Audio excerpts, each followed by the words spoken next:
All right, we are back on the Andre Duke Show with Carter Smith, and we have a massive special guest tonight.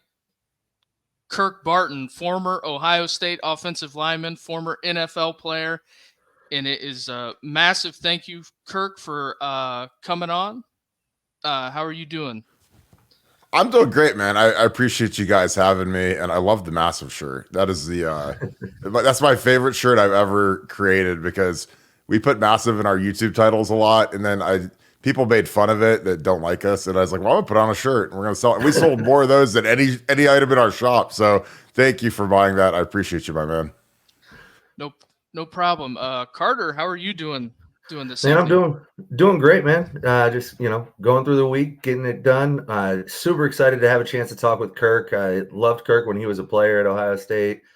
He's got a good relationship with my brother, so I've met him a couple times through that. So just really excited to have you on the show, Kirk. Really appreciate you taking the time to do this. Always, my man. Appreciate you guys. So, with that being said, we will hop right into it. Kirk, you've talked on your podcast, Buckeye Scoop, about the Texas game in 2005. So, and you brought it up that the kicker from Miami of Ohio went to Alabama. So, how big would a kicker be in a game like that back when you were playing? Well, I mean, I played with Nugent. Obviously, Nugent went second round, and he hit a game-winning 55-yard field goal against Marshall, where we could have lost that game. I mean, we were tied, with like 3 seconds left, and he hit a field goal that thankfully didn't send us to overtime. But and again, I'm not pitting this on Josh Houston. He kicked 5 field goals that night, but we had a 50-yarder to basically ice the game over, and we would have been up 9 with no time, with 4 minutes left. So they would have needed 2 scores. They never would have gotten 2 scores versus our defense. And we missed it. And again, that's not blaming Josh. It's just stating a fact, or if we have Mike Nugent or we have, an ace kicker, we win the Texas game. And I think that we have a whole different set of circumstances. Like I remember in 04, we were so bad on offense, especially in the beginning of the season, that like Mike Nugent, we played NC State. NC State had one of the best defenses I've ever seen. They had 3 first-round picks on their defensive line. They had Mario Williams, Manny Lawson, Demario Presley, Tank Tyler. I mean, it was literally like unbelievable how good their defense was. And Stephen Tulloch was also like a second-round pick linebacker. So their front 7 was incredible. And Nuge I think he kicked 4 or 5. We won like 22 to like 14 or some weird score. And Nuge kicked like 5 field goals that day. I think he kicked 5. And if we don't have Nuge, we lose that game. We lose the Marshall game. So I just think in the era of the transfer portal, man, when you can get a kicker who's maybe kicked early in his career, because sometimes like kickers, they're not the easiest thing to evaluate. But if a kid goes somewhere where he can start as a freshman, he does great. And like a kid like this who's got a year left, I think you take him in a heartbeat and just totally fortify the offense and make it an A-plus offense, because you see like the best offenses in the NFL. Lamar Jackson won the MVP. He had Justin Tucker. The Chiefs obviously had Harrison Butker. I love kickers that have huge legs, like guys that can hit from mid-50s, hit from 50. And there's got to be a kicker somewhere on this earth that's got eligibility that can do that. And we haven't had a guy that can do that consistently for a long time. But Michigan finds guys, and these other schools somehow find guys. And in the transfer portal era, I think that our kicking, not punting, our punters have been good. Cam Johnson's still in the NFL, but our kicking, we haven't had a kicker do anything in the National Football League since Nuge, and that was in 04. So I don't know how that's possible. But again, that's just my opinion. And Jaden Fielding might prove me wrong. I hope he listens to everything I say and he proves me wrong and he wins the Groza this year, because again, Mike Nugent as a true freshman was terrible.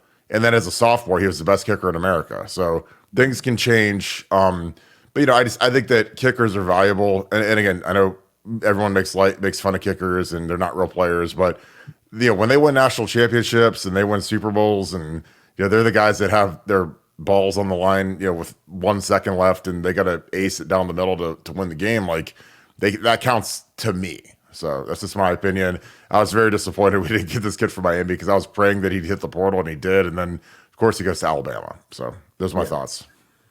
Yeah, and I mean, how big would it have been to have a kicker like Nugent in the Georgia game a couple years ago, right? Where you could possibly win the game there if you have a kicker that can bury a 55-yarder. Yeah, I mean, and honestly, it's sometimes it's not just that end of game kick, but sometimes there's points in games where when you miss a field goal, it's a humongous momentum swing. And you can feel like the air come out of the building sometimes, like when we miss one on the road or when you hit it. If you hit it, it's a huge, going in at halftime or whatever, like you get some points on the board. And again, people might think that that's nothing, getting an extra 3. But, when you miss a field goal, man, especially in a tight game versus like equal talent, it really means something. So when you play Michigan, man, you got to hit your layups, man. You got to hit your 3, and that's the thing that we haven't been great about. Mm-hmm. Absolutely. So just real quick, going back to the Texas game from that year, obviously we're dealing with another quarterback battle this year. Correct me if I'm wrong. You guys kind of had a quarterback battle going on to start that season, correct? Yeah, it was a weird situation because Troy obviously got suspended for the Alamo Bowl and for Week 1 versus Miami of Ohio, and then we Justin played the Alamo Bowl. He did a great job. He did well against Miami of Ohio, and then Week 2 we're playing Texas, who's the best team in the country. They won the national title, and we had this kind of a wonky rotation where Justin started and then Troy came in and. It was one of those circumstances where it was tough because, I hate rotating quarterbacks. I don't think it's fair to the quarterbacks, but I think that when you've got two guys that are equal and I felt like at the end of 2004, Troy separated, but then he kind of stubbed his toe with the suspension. So it was a tough call. And again, I wish that we would have just picked one and went with it, probably, especially if we would have picked Troy. But the quarterback things aren't always as cut and dry as you can think, especially when guys they're non-contact in fall camp. Because Troy, when guys can move, when you see these modern quarterbacks like Kyler Murray and Jalen Hurts and Lamar Jackson, the guys that you take in your fantasy football league, and basically it's like having like a third running back in your starting lineup when you have the guys that are athletic. Like when those guys are in a quarterback competition during fall camp and they're non-contact and they can't create and do the things that make them special, then all of a sudden I don't think you really know what they can do until you put them out there in a real game where there is no black jersey, there is no non-contact jersey. But a guy like Troy, when he could create on the run, it was kind of like Allen Iverson with his crossover. Like when he'd get open, man, he could make things happen that nobody in the history of Ohio State football could make happen. So it was tough. Again, it was that's one of those haunting ones. That game probably haunts me more than Florida, because Florida, we just got our wheels, we got our doors blown up. But Florida also, like we weren't really that good in 2006. Like in 2005, we were really good. Like that 2005 Ohio State team, if they would have played the 2006 team, the 2005 team would have dog walked us just because our defense was so much better. And really our offense was too, because we had Nick Mangold and Rob Sims. Like we had NFL dudes on our line that were much better than the guys that we played in 2006. So that Texas game haunts me to this day because we had the best team in the country beat, and we let them go, which that sucks. Yeah, absolutely. In another game that year, what about Penn State? We played those? Yeah, that was the first whiteout, so that spawned the whiteout craze, and it was the best college football environment of all time. It was so loud. It was so crazy. And honestly, I'd never been there. Most of us had never been there. Some of the older, some like Rob Sims, Nick Mangold, they've been there, but they played I think it was a noon game in 2003. But we'd never experienced a whiteout before. So I don't think we were ready for the noise. And I got hurt, which is what really sucked. In the second quarter, I blew my knee out on a field goal protection, and it hurt bad, and it sucked, and I couldn't finish the game. And their best player was their DN that I blocked all day, and he was a first-round pick, Tom Bahali. He played for the Chiefs. I was a Pro Bowler. Yeah. And, I played him in 2004, and I thought he was good, but I didn't think he was, incredible or anything. Like I didn't think he was like some guy who was like, oh my God, how am I going to block this guy? And when I was in there in '05, like I handled him and I played against him the whole game because he didn't flip. Like they don't flip their DNs. They play the same guy plays against the right tackle the whole game. So I was handling him and I killed him in '04 when I was a freshman and I frankly wasn't even good. And you know, so then when I got hurt, it got a little bit tougher because we had to we put Rob Sims at right tackle. Rob Sims had never played right tackle in his life, and they put him out there. And then we put Booty out there at right tackle. And Booty was a true freshman, and no 18-year-old can handle that environment. And he actually did pretty well. But at the end of the game, Tombo, of course, sacks the quarterback, and it's like my nightmare realized when the guy that I handled the whole year ends the game and kills Troy, and Troy does a somersault, and they still play that clip when we play Penn State because it was dramatic of an ending. So that sucked. So yeah, those are the two. And that was the hardest part, man, is like by that time in the season, the season was over basically because we lost two. And, back then it was like, if you're not in the, the top two-ish, you're not going to have a shot to play for the championship. That was pre-BCS, but it was still, once you get down, you get a second loss through 6 weeks, man, your season's over for you, in terms of winning the Natty, which was that was actually our goal. Yeah, absolutely. Back then it was, one loss, you might still have a chance, but two losses, basically you're out of it. So that had to be tough. And then kind of getting away from maybe some of the more negative memories of that year. The one game that I personally had a invested interest in was I believe it was the Fiesta Bowl with Notre Dame. Kind of walk me through what you guys thought when you watched them on film and kind of your guys' mentality going into that game. Well, I mean, we knew they were really good.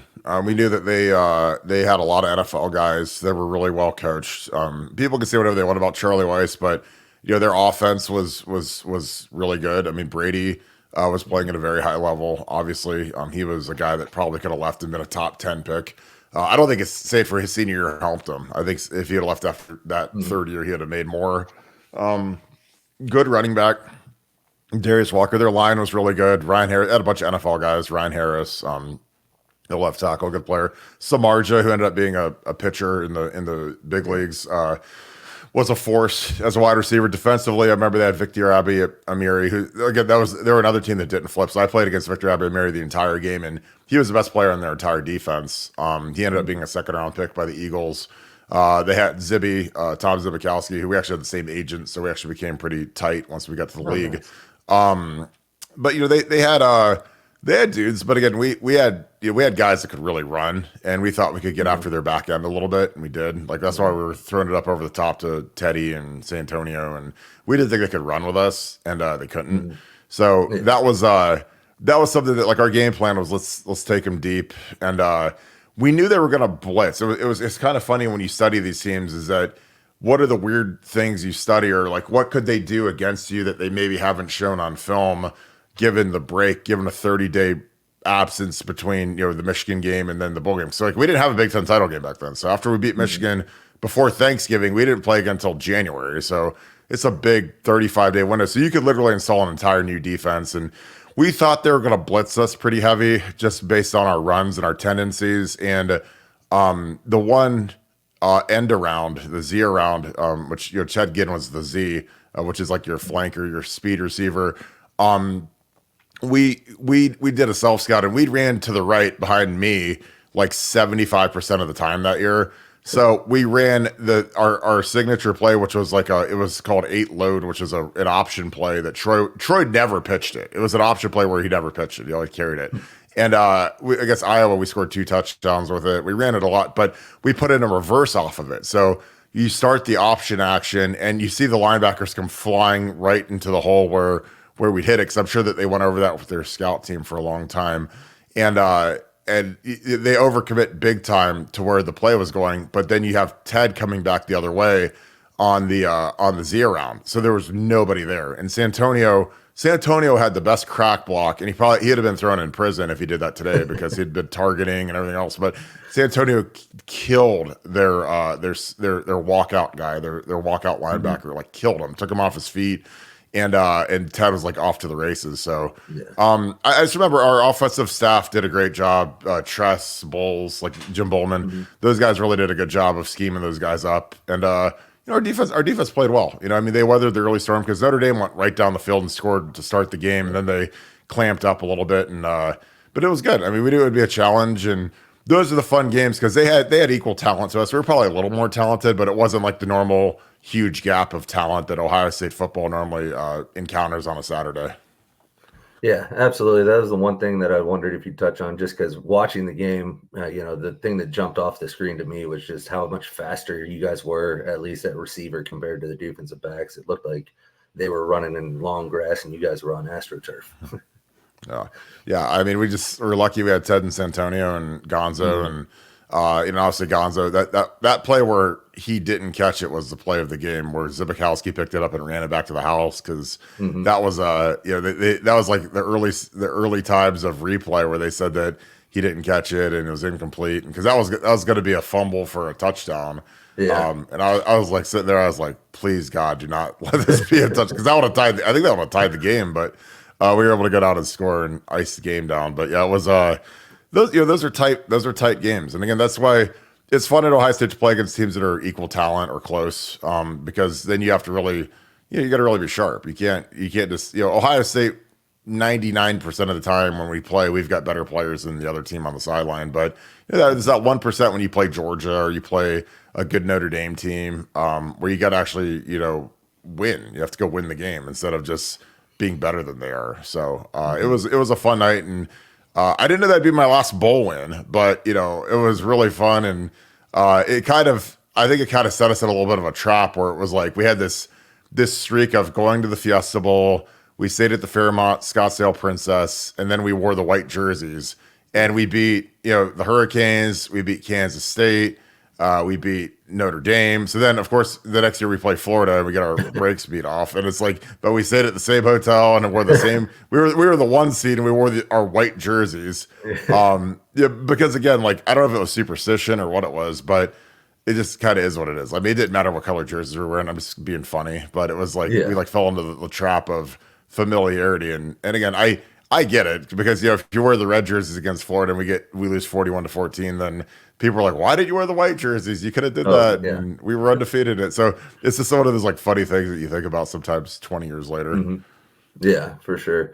That Florida game I was at that game. That was the crowd and the electricity in the stadium when Teddy took that kickoff back, and then the just shock and awe when they saw him hobbling off the field was just... Oh my God. Well, the funny thing is that I won't talk too much on it, but it's like he came back in and played in the game. Like, that was the funny thing, is like I didn't even know he got hurt, because that first offensive play that we had after Florida scored, he's back out there and he actually ran a route and we threw him the ball.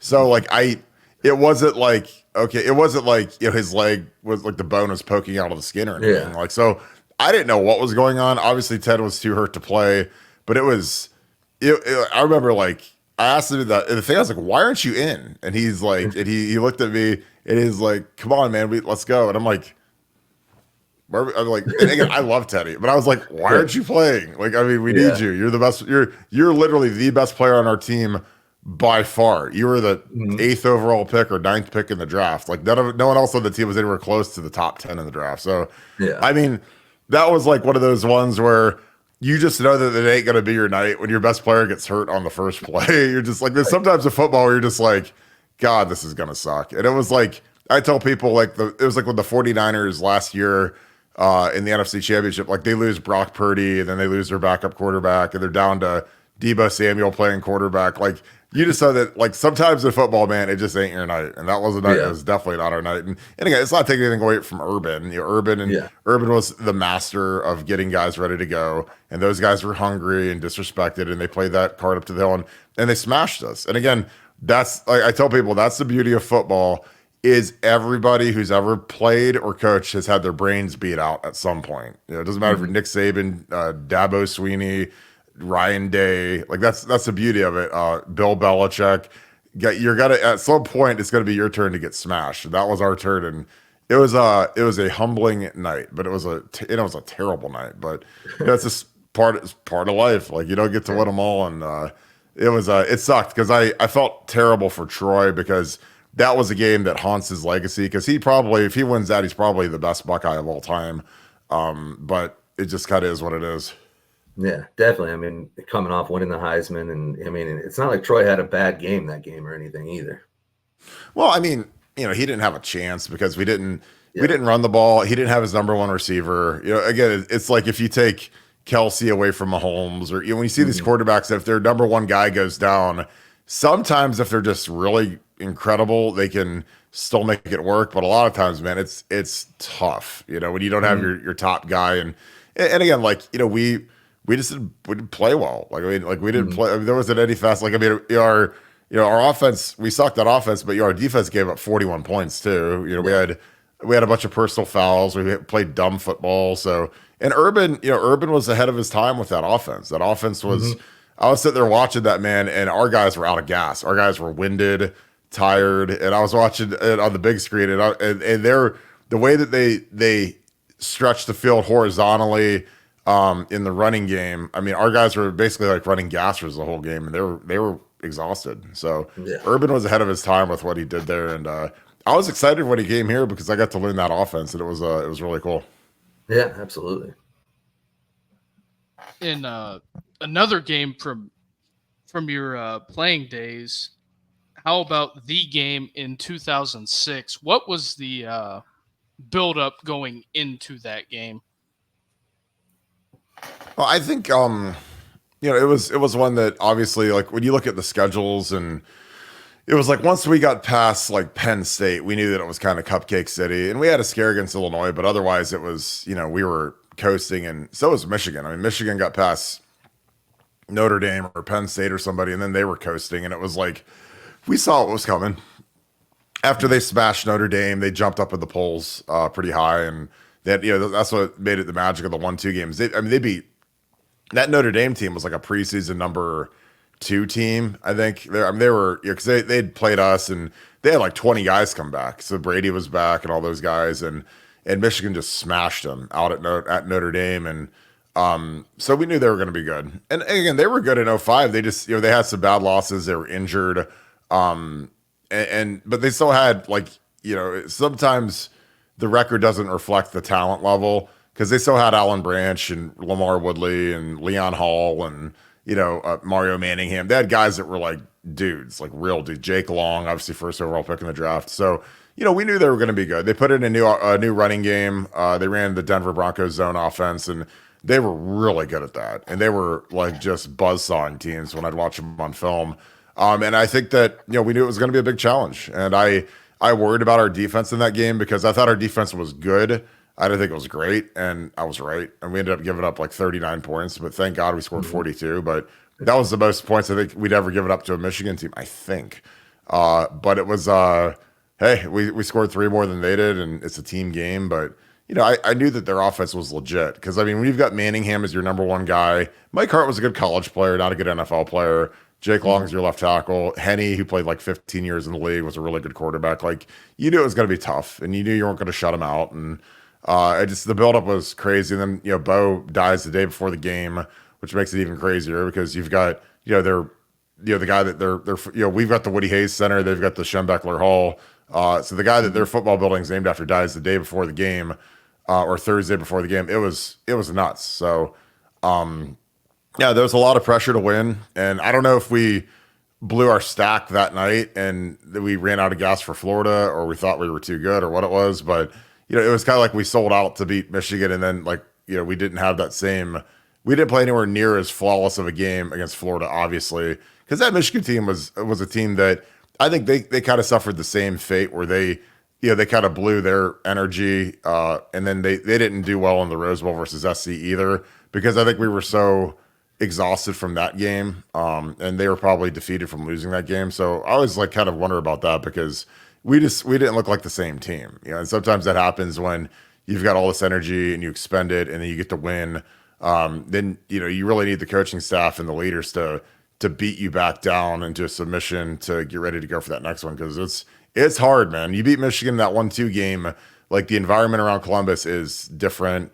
People, it's almost like you got the Woody Hayes thing where it's like, kick the old granny in the knee. Like anyone that gives you a compliment over the age of 83, kick him in the knee or whatever. Like, yeah, that thing where it's like, if someone compliments you, don't take it. Like, don't eat the cheese. Like, there's all these motivational things where it's like when people are saying great things about you and how great you are, don't listen to it. Like, don't focus on, you got to make it all white noise. And I think that's something that we obviously could have been better at. But that Michigan game will always be special. One of my favorite games, and again, that's another game that's clouded just because of how poorly we did in the championship game. But at the time, the 1-2 game was incredible. And that was, again, like I told you, that was like a real Michigan team. That was a good Michigan team. That wasn't, some of these teams that we've played recently have just stunk up at Michigan. But that was like, look at the guys, look at David Harris, played 10 years for the Jets, was a captain. And, like those guys went on and went to the league and they were like legit in the league. Mm-hmm. Yeah, and you already touched on it a little bit, and I don't know, I'm curious your thoughts. I almost feel like when you come off a big win like that, it's almost better to go right back and play your next game the next week, so you're still off that high. But obviously with the national championship game, you guys had 40 days off in between. Do you think that played a role as far as you guys maybe lost some of your energy or lost some of your focus after the Michigan game, and maybe that was part of the reason you guys didn't perform as well in the championship game? Well, I think that, obviously now with the current structure with the Big Ten championship game, you can't really celebrate the Michigan game anymore because you got to go play, especially now where they removed the divisions. And now it's like you're going to have to go play Oregon. You're going to have to go play a top 5 team on the other side of the Big Ten because it's literally going to be the 2 top teams now. So, there could be a scenario you play Michigan again. So you don't get to really celebrate because back then, like when we played, like we were done before Thanksgiving, which is crazy. I mean in 06, we had a bye week. I think we played 12 straight games in 06. We didn't even have a bye week in 06 because we had a bye and then they removed the bye week for whatever reason, and we played Bowling Green that was during what was supposed to be our bye week. So we played 12 straight and we were done super early. But I think with the current structure, it's all different because there's no real. I mean, obviously you're going to celebrate beating Michigan, but when you got to play Oregon the next week, like your celebration is going to be, like a couple hours and that's it. Because when you got to go play the Oregon Ducks or whoever's that 2 team in the Big Ten, like you got to get your mind right. You can't be out, kicking it and having a good time and relaxing because you're going to be facing a monster. And that's something that's going to be intriguing this year because we don't get to play Iowa or Northwestern or Michigan State or these like turds from the old Big Ten, like Western Conference that now you got to go play like real teams. So that makes it tough. And then, with the playoffs, like it's just going to be such a mental and physical proposition for these guys because they've got to stay even and they've got to peak at the right time. And that's something that Urban was great about is he'd get the guys to peak at the right time. Because that's delicate because, you got to figure out how hard do I push them? How hard do I beat them down? Do we put the hammer down on them in practice today or not? How beat up are they? And that's why Mickey Marotti's really good is because he'd always give them good advice on, the team's beat trash, take it down a little bit, or, hey, let's turn it up a little bit and beat them down a little bit. Because, managing your roster and managing the health of your players is going to be so critical when you can play 17 games now. Because, the olden days, like when I played, it was 13 at most. And now you got to add 4 more games on top of it. And you're not playing Akron 4 times. You're playing like SEC schools. You're playing good Big Ten schools. And it's gonna be a battle. And I mean, I'm excited for it. I think it's gonna be great for college football. But managing your roster is gonna be so critical going forward. And that's why Ohio State, knock on wood, hanging onto their depth in the transfer portal right now is absolutely huge. Yeah, absolutely. I mean, they're playing 17 games. That's a full NFL season. So. In speaking of Michigan, Kirk, I didn't know if you got a chance to catch the Sharon Moore post-game interview from the spring game. It almost, to me, kind of looked like a hostage interview because he did his press conference and then they interviewed him on the field, and he looked zero energy, didn't have hardly anything to say. Yeah, we played well. We're going to continue to work. It was almost like he was deer in headlights almost. I I think he knows what's coming. Again, I know Michigan fans want to say nothing's going to happen, slap on the wrist, whatever. But it's just like when you look at how egregious the cheating was and how much of a luxury it is to have an electronic paper trail from a guy like Connor Stallions who just used his own name for buying tickets, and I'm sure they found transactions, and I'm sure they're going through his Venmo and his bank statements and whatever. Like I mean, because you can subpoena that stuff. I mean, it's gonna be ugly. And again, Michigan, the hamburger gate thing just dropped like this week, and that was from 2020 during COVID.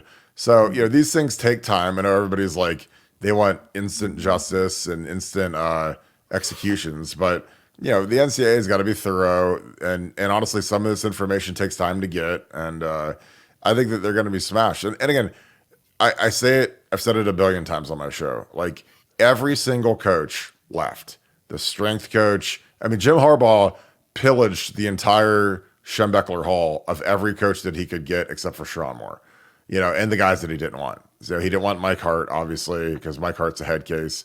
And then his son, Jay Harbaugh, went to Seattle with McDonald, who was there, 2 years ago. But or 3 years ago, excuse me. So I think that they know what's coming. I think it's going to be hard to recruit up there. Again, they're getting kids to commit right now, which is great. They got a good defensive player the other day, but will it stick if they get hammered? Which is what I'm projecting they're going to get hammered worse than we've seen, just because of again they were cheating. U.S. Integrity, which is a company you guys should Google if you guys are listening to this. Like U.S. Integrity is involved in this thing, and U.S. Integrity, they're hired by every major gambling company, every major league, as in like the NFL, the NHL, Major League Baseball, the NBA, to investigate fraudulent movement in gambling lines. Again, like we saw the NBA player recently get a lifetime ban because his friend dropped $80,000 at a casino on him like scoring under 8 points and under 6 assists and under 4 rebounds. And so that was like people like US. I mean that's like a layup for US Integrity, but they investigate all batting patterns. They have access to all of the online transactions, and their computers can pick up when there's really suspicious activity on some random event or random game, or if some Akron versus Bowling Green Tuesday night game all of a sudden gets $1 million wager on one side, like that's going to send up a big red flag. So those guys are investigating Michigan. Obviously, there's rumors of potential gambling going on inside of Schembechler Hall, which would be a no-no. So again, it's there's a lot of layers to this, and we've probably seen 20% of it compared to what the investigation is going to unveil. So I'm excited for it. I can't wait for it, and it's going to be one of the best days in Buckeye Scoop history when it happens. Right. You guys were the first ones to report on that and to keep it going. And I almost have secondhand embarrassment for the fan base up there and for the beat reporters, just for the simple fact of that they had a lot of information that they sat on. And it's wild to me that their love for the University of Michigan would outweigh, checks and balances and doing it the right way. Well, I think that they're desperate. I think that was something that was, again, Urban Meyer beat Jim Harbaugh 5 straight times, and then they dodged us. Ryan beat him in 19, and then they dodged us in the COVID year because they could. And I knew they were 2-4 that COVID year. And then, they come back in 21, 22, 23, and they wax us. They beat us, pretty good. And I think that they were desperate, and again, Jim Harbaugh's, he's a guy that he'll do anything to win. And he proved it by doing what he did. And he's also a liar. Like he literally, non-cooperative, played dumb with the cheeseburger gate thing. So he did the same thing with this sign stealing deal.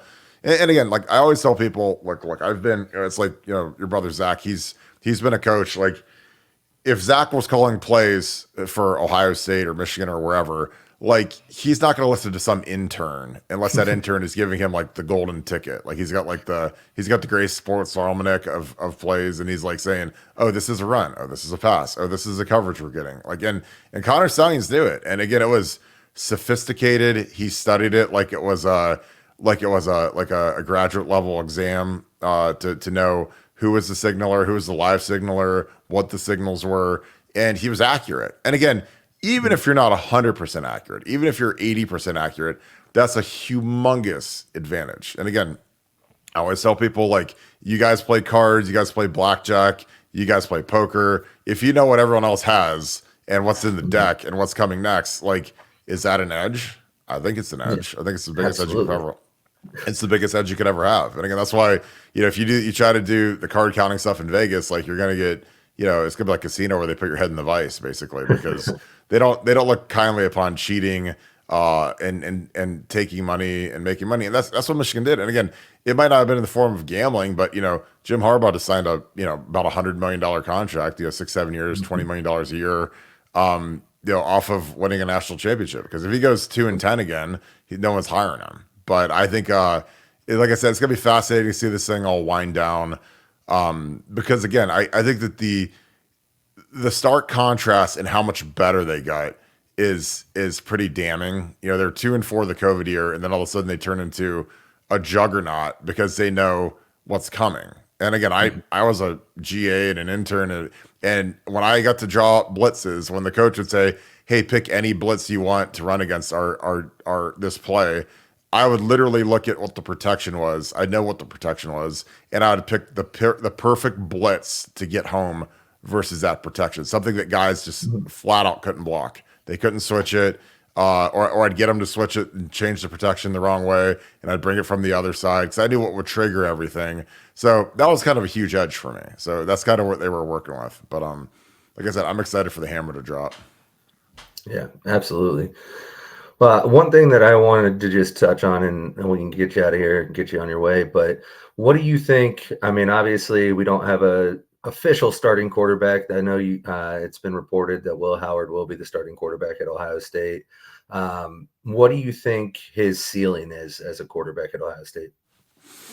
I mean, I think it's, I don't know if he's Josh Allen. Josh Allen went top 10, obviously, so that's pretty gaudy. But could he be like a Diet Coke Josh Allen and end up being a second or third round pick? Sure. I mean, he's a big guy. He's been inaccurate in the past, but that's on Ryan Day to fix it, and Chip Kelly. I mean, those guys are. I mean, especially Ryan. Ryan's, him and Lincoln Riley are the S tier quarterback gurus in college football. And so, if it's a mechanical thing, if it's a processing thing, if it's a whatever thing, like he's got to get all that fixed. But the other part of it is like, I don't know how good his receivers were at Kansas State, but I can't remember a guy from Kansas State going to the NFL since Jordy Nelson, and that was 15 years ago or whatever it was. So Jordy Nelson played in my Senior Bowl, so that was a long time ago. So I think that when all of a sudden you're throwing it to guys that are better players, then magically I think you look a lot better than you really are. I think that that's going to be something that'll be really helpful, because obviously when you've got J.J. Smith and you've got Ennis and you've got Tate and you've got Emeka and you've got whoever we roll out at tight end and you've got Trey and Quinshawn in the backfield, like, I think you're magically going to be a lot better, because I think that infrastructure matters. I think that as good as some great quarterbacks are, I think that when they have dynamic guys to throw to, they get like twice, they're twice as prolific. Like Aaron Rodgers has always been fantastic, but he's had, Jordy Nelson was really good in his prime. Randall Cobb was good. Later, Devontae Adams was all pro. And I'm sure Rodgers to a degree helped develop those guys into that, but it's a lot better to throw to those guys than it is, the guys that Tom Brady had. When Tom Brady's number one guy was like Jacoby Myers, and it was like, I always laughed about, it was a crime what they did to Brady in New England, because they would get rid of every good receiver he had, trade him, or they just wouldn't draft any, and it was crazy. So I think that Will Howard having elite infrastructure around him, a good offensive line, I think it'll do wonders. And plus, we the Big Ten, like we're the big dog in the Big Ten, so we'll be favored in every game we play in the regular season. And I think that I think his wheels will do something that'll make our fans probably cry tears of joy when he runs for his first touchdown, because we haven't our QB1 hasn't ran for a touchdown in 2 full seasons, which is insane in modern college football, but that's where we're at. Yeah. All right, Carter, you got anything else? No, just thank you again, Kirk. It's been fun talking to you and catching up and just getting some insight from you. So I appreciate you taking the time to do this. Anytime, guys. I appreciate you guys for having me. Thank you so much. Appreciate you too, Kirk. Everybody out there, go follow Buckeye Scoop. Get on the message board. Kirk is there 23 hours a day. And he's live on YouTube. And I think you're on Spotify, Apple Music as well. Yep. So with that, that's the end of the Andre Duke Show. And if you're seeing this for the first time, hit the like and subscribe button. And we appreciate you guys. Have a good night. Appreciate you.